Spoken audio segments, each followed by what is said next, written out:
di gis sa yaay.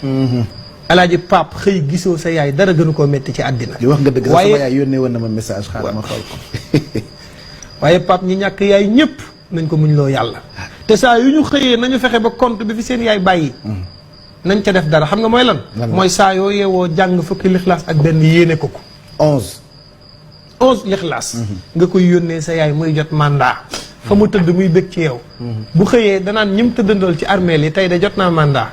lu xew sama doom dama bàyyi woon ca àddina de moo ma yónnee mandat bi ñaata la di tiitaru. macha allah ñaata la moo ma yónnee fukki lixlaas ak benn.